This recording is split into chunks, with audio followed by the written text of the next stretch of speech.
Hi all, and welcome back. Today I want to talk about the solo experience of Borderlands 4.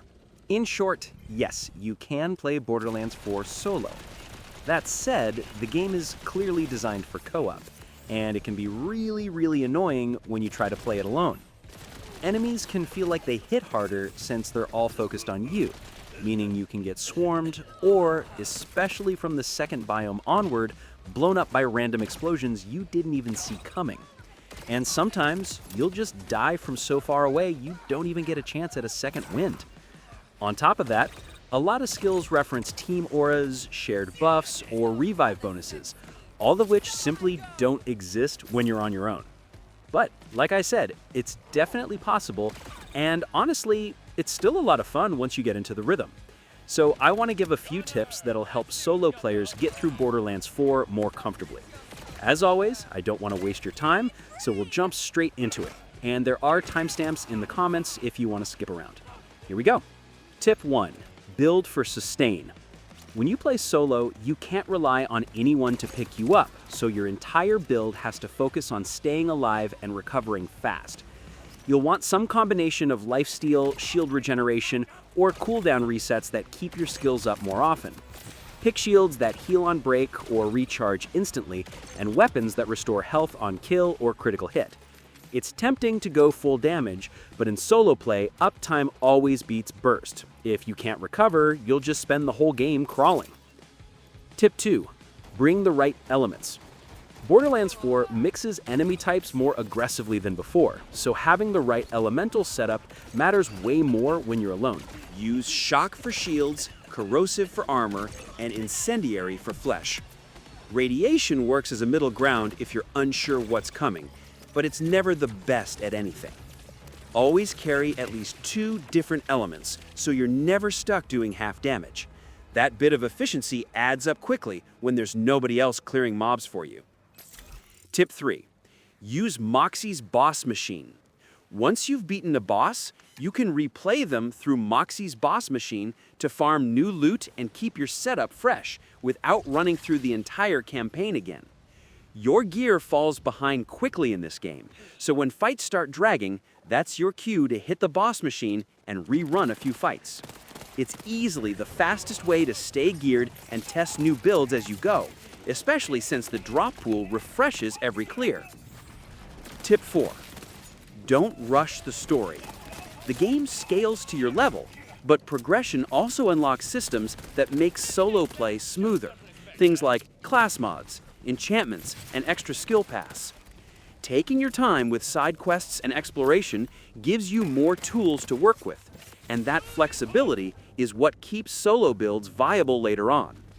Think of it less as slowing down and more as gearing up.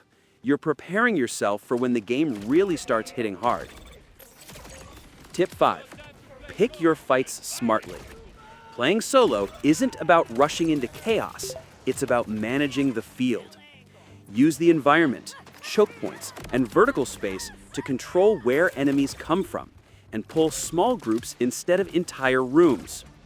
Always keep a fast-firing backup weapon ready for second wins, and don't waste skill points on perks that mention allies or team bonuses.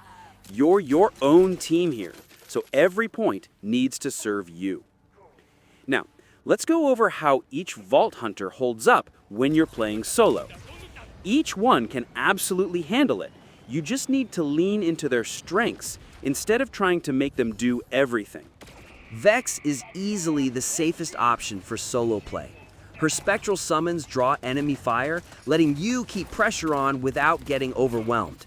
If you go for Manifest and Echo Chain, your spirits act like distractions while you build damage safely from range. Combine that with Bleed and Drain for lifesteal, so you're constantly recovering. And pair it with an elemental SMG or pistol that makes second wins easy to trigger. Once that loop is active, she turns every fight into a controlled rhythm, steady, aggressive, and surprisingly forgiving. Harlowe is your control specialist. She slows, freezes, and clusters enemies together, which is perfect when you don't have teammates to pull aggro.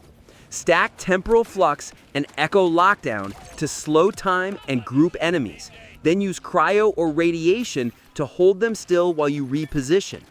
Her shield recharges faster than any other class, so pairing that with Nova feedback or instant regen turns her defense into a reliable offense. Rafa is the momentum pick. He's fragile, but when he's moving and stacking kill skills like Adrenal Drive and Overclock Reload, he becomes nearly unstoppable. The idea is to never stop shooting. That's what keeps him alive. Use a Phoenix Coil Shield or any that heals when it breaks, and stick to rifles or SMGs that restore health on hit. Shotguns might look tempting, but solo, they leave you too exposed. Keep distance, keep motion, and Rafa holds up far better than you'd expect. Amon is the tank. He's slower, but his sustain and burn damage make him ideal for long fights. Build around Molten Guard and Heat Exchange to keep his armor regenerating through sustained combat, and use burn-based weapons since they scale naturally with his melee loop. Always carry a launcher for flying enemies. His melee toolkit can't hit them, and nothing feels worse than getting chipped down by a drone you can't reach. So yeah, Borderlands 4 can absolutely be played solo. It just asks you to think differently about your builds, cover all the key elements, and keep your loadout current by using Moxxi's boss machine to refresh gear between tougher encounters. If you found any solo tricks or builds that made your life easier, drop them in the comments. It actually helps other players out a lot. That was it.